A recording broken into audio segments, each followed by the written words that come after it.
de nous rejoindre sur la télévision catholique. Au sommaire de cette édition, une exposition de photos dénommée Les photos de Précieuses a eu lieu le samedi 9 avril 2022 au centre culturel de la cathédrale Saint-Paul d'Abidjan-Plateau dans le cadre de la première édition de la semaine de la littérature religieuse. Une lucarne qu'en a profité l'artiste Karen Malan de présenter ses œuvres au grand public. La photographe qui se révèle par les images vues par son cœur expose du 3 au 12 avril à la salle de conférence du centre culturel. Les détails dans un instant. L'assemblée plénière de printemps des évêques de France s'est achevée le vendredi à Lourdes après 4 jours de travaux et de réflexions. Une assemblée qui a vu la réélection à la tête de la conférence des évêques de France de Monseigneur Éric de Moulin-Beaufort pour un nouveau mandat de 3 ans. Dans son discours de clôture, l'archevêque de Reims est revenu avant tout sur l'importance de répondre à l'urgence écologique. La photographe Karen Malan expose une vingtaine de ses plus belles œuvres au centre culturel Saint-Paul d'Abidjan-Plateau. Cette exposition, dénommée Les photos de Précieuses, se tient du 3 au 12 avril 2022 dans le cadre de la première édition de la Semaine de la littérature religieuse, un événement grand public organisé par le centre culturel en collaboration avec les presses de l'ITCJ. Reporter d'images Pierre Richemont, commentaire Frédéric Monet. La photographe Karen Malan expose ses plus belles œuvres au Centre culturel Saint-Paul d'Abidjan-Plateau du 3 au 12 avril 2022. L'exposition, intitulée Les photos de Précieuses, est un véritable voyage photographique qui met en lumière la force intérieure de l'artiste. La photographe nous présente son ouvrage composé de photographies réalisées au cours de voyages, principalement en Côte d'Ivoire. Cette première exposition photo de l'artiste est placée sous le signe de l'originalité, mais aussi de la foi et de la prière. Des mots qui sont revenus plusieurs fois dans la présentation de son parcours face aux visiteurs. Très tôt, mon père m'a donné un appareil photo et c'est de là que c'est parti. D'abord, ma première passion, c'était moi-même. Je me souviens maintenant que je faisais des photos de moi partout. Il m'avait même surnommé narcissique, donc il m'appelait Narcisse. Quand il me voyait, il disait « Bonjour Narcisse ». Parce que je faisais des photos de tout. Je me lève le matin, je fais des photos, mes pieds, mes mains, tout ça. Et je pense qu'à un moment, il a commencé à me répéter l'autre toujours plus grand. Je ne comprenais pas ce que ça veut dire au début. Et puis un jour, il m'a expliqué qu'il faut que je tourne mon regard vers l'extérieur, pas seulement sur moi-même. Et c'est comme ça que j'ai commencé à faire les photos de tout, mais vraiment l'extérieur, parce que moi, je ne sortais jamais. On était un peu des enfants un peu enfermés. Donc, c'était des photos de tout, des mouches, tout ce qui passait, tout ce qu'il y avait, je faisais des photos. Et puis après, je me suis rendu compte que les hommes avaient peut-être 35 000 expressions, pour ne dire que ça. Et j'ai voulu capturer toutes ces expressions-là. Et c'est comme ça que j'ai commencé à faire des photos des gens. Au fait, je faisais toujours des photos. Et ça a été comme ça pendant des années. Ensuite, quand j'ai quitté le pays, ça continuait. À l'école, j'avais toujours un appareil photo. J'étais toujours en train de faire des photos. Et puis, les voyages ont commencé. Et quand on voyage, on s'ouvre au monde, on voit de très belles choses. Et j'avais envie de ramener, de raconter aux gens ce que je voyais, mais c'était difficile de le faire en mots, parce que comment tu vas décrire la beauté de ce que tu vois? Alors j'ai commencé à me dire que je pouvais ramener ces images-là dans ma boîte, donc ma boîte à photos. Et j'ai commencé à faire des photos de paysages, des photos de, pas seulement mais de gens, mais de tout ce que je voyais. Moi, je ne dis pas que ce sont mes yeux qui ont vu, je dis que mon cœur a vu.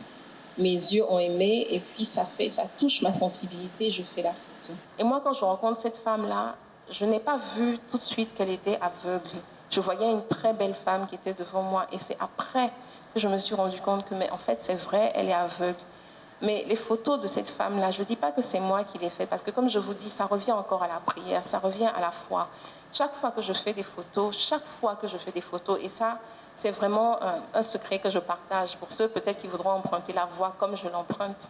Je demande toujours à Dieu de me montrer les choses comme il les voit, pas comme moi je les vois. Ce qui fait que ce ne sont pas mes yeux qui les verront, mais ce sera mon cœur qui les verra. Avec ses photographies, l'artiste nous ouvre grand les yeux sur un univers plein d'imagination.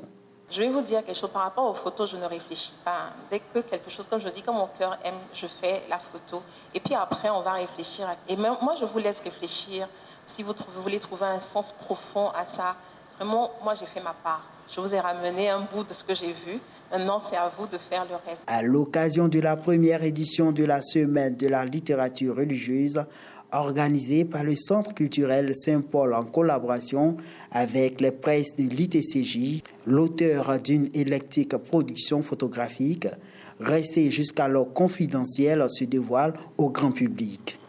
Par ses œuvres, Karen Malan nous régale de couleurs, un hommage délicat et joyeux à la beauté et à la diversité de la nature.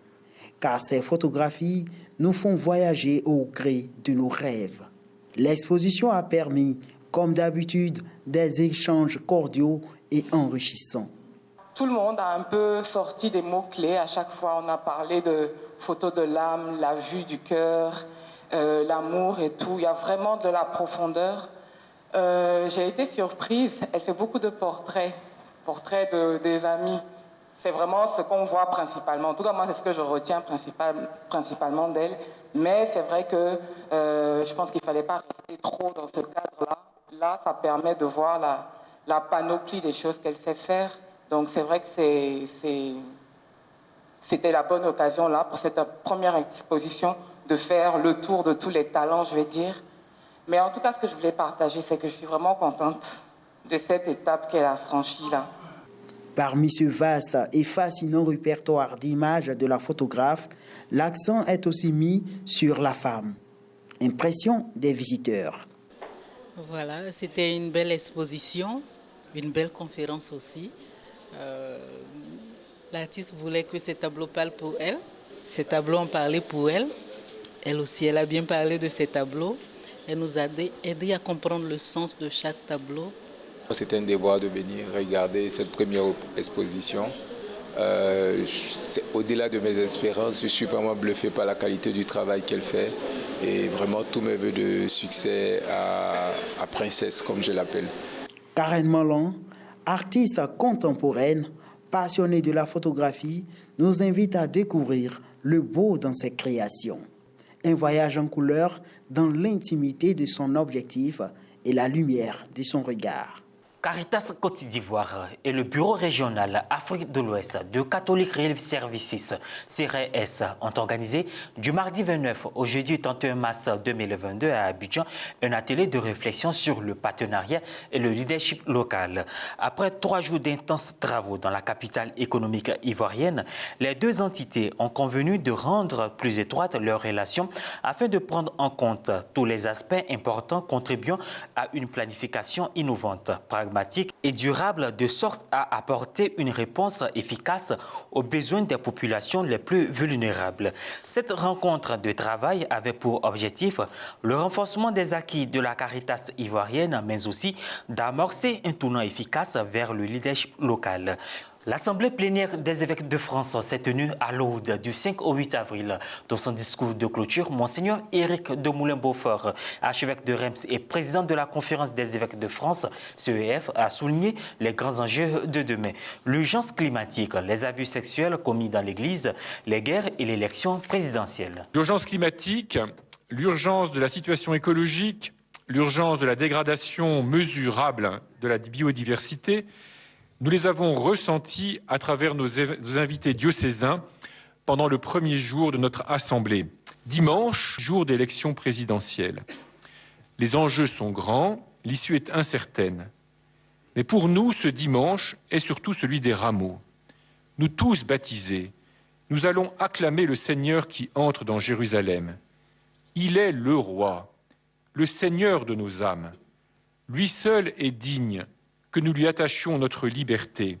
Dimanche, nous n'élirons pas un sauveur de la France, ni un messie, ni quelqu'un qui devrait incarner tout le bien à faire. Nous aurons à choisir un responsable politique, homme ou femme, celui ou celle qui aura à conduire notre pays dans les temps incertains où l'humanité avance, dans ces temps spécialement incertains de fractures sociales. Et voilà, c'est la fin de cette édition. Merci de nous avoir suivis. Merci de votre fidélité.